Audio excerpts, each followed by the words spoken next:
오늘 제가 말씀드릴 얘기는 특정 종목에 대한 이야기가 아니고 영상을 제가 만들고 있는 현재 기준으로는 설날 명절이기도 하고 좀 일반적인 얘기들을 다루고 싶어서 영상을 올리게 되었습니다. 제가 정말 관심 있는 종목 중에 하나가 애플인데 이 기업을 예로 들어서 설명을 좀 드려볼까 합니다. 애플이 국내 투자자분들 사이에서도 해외 주식 보유액 기준으로 항상 탑3 내에 들어가는 종목이라 많은 분들이 관심 가지실 것 같습니다. 애플은 참조로 제 아내가 2012년 말에 애플 싱가포르 법인에 취업하면서 자연스럽게 직원 자사주 매입으로 처음 투자를 시작한 종목이고, 저도 이 종목을 그 당시부터 직접 투자로 좀 신경 써서 투자했던 종목입니다. 애플 주식은 2014년도에 7대1 주식 분할을 하였고 2020년도에 4대1 분할을 하였고, 더 거슬러 올라가면 2005년도에도 2대1 분할을 한 적이 있습니다. 지금 보시는 차트는 분할로 주가 떨어진 걸 감안해서 보여주는 차트입니다. 어쨌거나 지금으로부터 10년 전인 2011년 2월 14일 애플의 주가는 12.52 불이었습니다. 현재 주가가 135불 정도이니 10년간 10배 이상 주가가 올라간 것입니다. 지난 10년간 애플 주가가 10배 이상 올랐다는 사실을 보고 이렇게 생각하시는 분들도 계실 겁니다. 현재 주식시장은 정상이 아니니 주가가 너무 올라서 이렇게 수익률이 좋게 보이는 것이 아니냐라고 말입니다. 현재 주식시장이 버블인지 아닌지는 사실 지나고 봐야 아는 것이기 때문에 일단 그건 논외로 하고, 그럼 이 차트를 한번 보시길 바랍니다. 애플의 펄을 2007년도부터 현재까지의 트렌드를 보여주는 차트입니다. 현재의 퍼가 36.6배입니다. 2009년도부터 2019년도까지의 펄을 보면 대략 15에서 20배 사이를 왔다 갔다 했고, 작년 3월 말에 19.73배를 찍고 그 이후부터 엄청나게 올랐습니다. 퍼가 주가의 오버밸류, 언더밸류를 보는 잣대라고 보통 판단하기도 하지만, 주가가 싸고 비싸고를 퍼로만 판단하면 주식 투자가 정말 엄청 쉽겠지만 절대 퍼로만 주가의 싸고 비싸고를 판단할 수는 없습니다.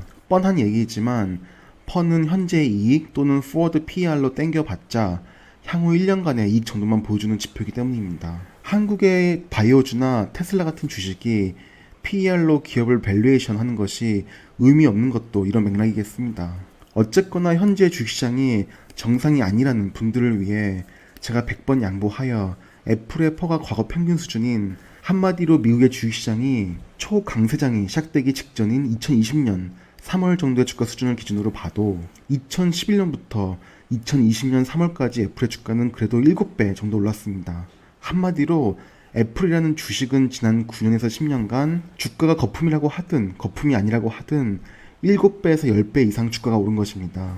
저는 개인적으로 애플 주식을 작년 하반기에 부동산 구매를 위해 전량 매도를 하였고, 평단가를 기준으로 보면 대략 4배에서 5배 사이의 수익을 거두었습니다. 여러 종목들을 모두 매도했지만 애플이 제 주식 투자에 있어서 큰 효자 노릇을 했습니다. 제가 작년에 매도를 하고 현재 주가가 대략 30% 이상 더 올랐지만 저는 이번 달부터 다시 애플 주식을 사모으기 시작했습니다.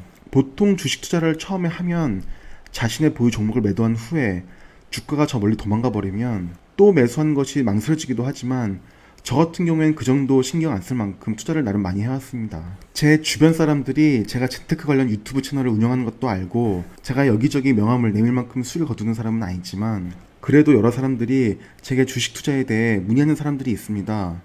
제 지인이거나 지인의 지인이 간접적으로 물어보는 경우도 있고 그렇습니다. 한국도 그렇지만 요즘 싱가포르도 정말 주식 광풍이라 그렇습니다. 주식 투자라고는 전혀 안 하던 사람들이 회사 사무실에서 핸드폰으로 주식 차트 열어놓고 정신 팔려있는 모습도 많이 보입니다. 주식 투자 초기에 제 모습을 보는 것 같아서 안타깝기도 한데, 어쨌거나 주식 투자를 어떻게 해야 하냐는 주변 사람들의 질문에 대해 제 대답은 심플합니다. 그냥 팔 필요가 없는 종목들을 사라고 합니다. 정말 가장 단순하고 너무나도 쉬운 투자 방법이고 고난이도의 트레이딩 스킬도 필요 없습니다. 팔 계획이 없는 종목을 매수하면 매일매일 호가창을 보고 이걸 매도해야 하나 홀드해야 하나, 오늘의 수익률은 어땠나 쳐다볼 필요가 없는 것입니다. 제가 과거에 엔비디아나 아마존, 알파벳, 텐센트 같은 개별 종목들을 매수했을 때는 사실 분할 매수가 아니고 한 번에 일정 금액을 매수했었는데, 제가 유일하게 몇 년에 걸쳐서 매달 또는 최소한 두세 달에 한 번씩 꾸준하게 적립 매수했던 종목이 애플과 자사주입니다. 원금 기준으로는 각각 5만 불은 넘었습니다. 자사주 같은 경우는 사실 성장주도 아니고 회사가 주식 종목으로서는 전혀 인기 없는, 매출이나 이익의 성장도 그닥 전혀 없는 그런 기업인데, 그럼에도 불구하고 제가 작년 하반기에 부동산 매수하기 직전에 매도를 했을 때 수익률이 40% 정도였습니다. 자사주 할인을 대략 25% 정도 받으므로 이걸 감안하면 그래도 꽤 큰 목돈을 부동산 구매에 보탤 수가 있었는데, 제가 확실히 알게 된 것은 종목이 잡주만 아니면, 정말 고위험 종목만 아니면 매달 꾸준하게 모으면 그 돈이 불어나는 것이 장난이 아니구나 하는 것이었습니다. 제가 애플을 올해 사모기 시작한 건 지난 10년간 애플의 주가가 10배 이상 올랐는데, 앞으로 10년간 애플의 주가가 10배가 성장할 수 있지 않을까 해서입니다. 물론 앞으로 10년간 애플의 주가가 과거 10년보다 덜 오를 수도 있습니다. 가령 5배 오를 수도 있습니다. 또는 10배 오르는데 10년이 아닌 20년이 걸릴 수도 있습니다. 하지만 뭐 그럼 또 어때 하는 생각이 듭니다. 예를 들어서 많은 분들이 애플카 관련 이슈로 현기차에 투자하면 수익을 본 분들도 많이 계시고, 고점에 물려 손실을 본 분들도 많이 계십니다.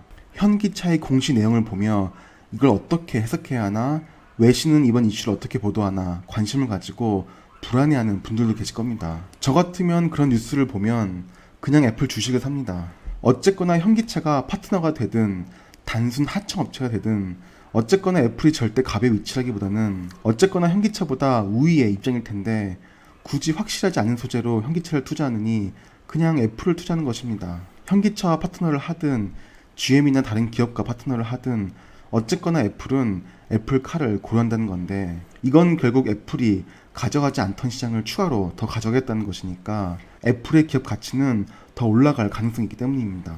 얘기를 좀 돌리면, 제가 최근 매수한 종목들 중에 아크 ETF, 항생테크 ETF, 애플 종목 등은 은퇴할 때까지 매도할 계획이 없이 모으고 있는 종목들입니다. 그 외에 생각하고 있는 종목들이 여러 개 있는데, 그건 저의 관점에서 제가 생각하는 종목들이고, 지금 이 영상을 보시는 모두가 각자의 투자 성향에 따라 종목들은 매우 다를 수가 있습니다. 어쨌거나 팔 필요가 없는 종목들을 투자하면 정말 파는 것들이 매일 주가를 볼 필요가 없습니다. 어차피 은퇴할 때까지 안 팔 건데 오늘의 수익률은 어땠냐를 매일매일 가슴 졸여가며 볼 필요도 없고, 피곤하게 유튜브 영상들을 보며 전문가들이 예상하는 시장관들을 매일 챙겨볼 필요도 없고, 지금 주가가 강하게 조정받았는데 지금 매도해야 하나 어째야 하나 고민할 필요도 없습니다. 그냥 본업에 충실하거나 가정에 충실하면서 살면 되는 겁니다. 메리츠 자산운용의 존리 대표가 방송에 매우 자주 나오는데 이분에 대한 악플도 많이 달립니다. 존리 대표는 뭐 포트폴리오도 한 번도 공개한 적 없고, 요즘 뜨는 기업들이나 산업들에 대해 아는 것도 없는 것 같고, 정작 메리츠 자산운용의 펀드들 수익률도 엉망인데 방송에 100번 나오면 100번 다 매일 똑같은 얘기만 한다고 악플이 많이 달립니다. 그분 영상은 사실 한 번만 제대로 보면 됩니다. 영상들에서 하신 얘기는 정말 똑같기 때문입니다. 하지만 그분이 늘 강조하는 기초적인 내용은 정말 귀담아 들어야 할 내용이 있는데, 주식은 사면 파는 것이 아니다라는 것입니다. 물론 여기에는 아주 강한 전제가 필요합니다. 투자하는 기업을 정말 엄청나게 잘 골라야 하는 것입니다. 이제까지 한국에서 이런 기업을 꼽는다면 사실 삼성전자 말고는 딱히 떠오르는 기업은 없습니다. 네이버나 카카오, LG화학 같은 기업도 있지만 존리 대표가 얘기하는 투자 기간은 최소 20년 이상인 것 같은데 20년 후에 어떤 기업이 살아남을지 모르는 일입니다. 만약 대우조선해양 같은 기업에 2007년 고점에 물려서 이 기업은 세계적인 쉽빌딩 기업이라는 사실 하나만 가지고 앞으로 30년 장기 투자해야지 라고 생각하고 아무리 장기로 들고 있어봐야 소용없습니다. 어쨌거나 요지는 정말 좋은 기업만 골라낼 자신이 있다면 가장 확실하고 가장 쉽게 주식 투자로 수익을 낼 수 있는 방법은 그냥 팔 필요 없는 주식을 여유자금이 있을 때마다 계속 사모으는 것입니다. 가령 제가 언젠가 유튜브 EBS 채널에서 이 영상을 본 적이 있는데 아마 대부분 분들이 아실 겁니다. 택시 기사였던 분인데 삼성전자에 수십 년 장기 투자해서 수십억 자산을 이루고 경제적 자유를 이루고 사시는 분이라고 합니다.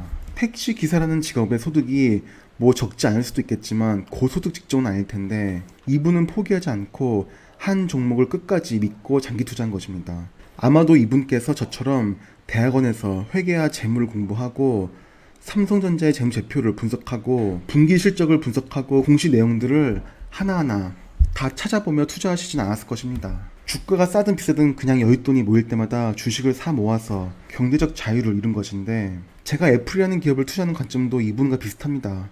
애플은 하나의 예를 드는 것이고, 알파벳, 아마존, 테슬라 등 투자자 각각의 투자 성향에 맞게 각자가 바라보는 궁합이 맞는 종목은 따로 있을 것 같습니다.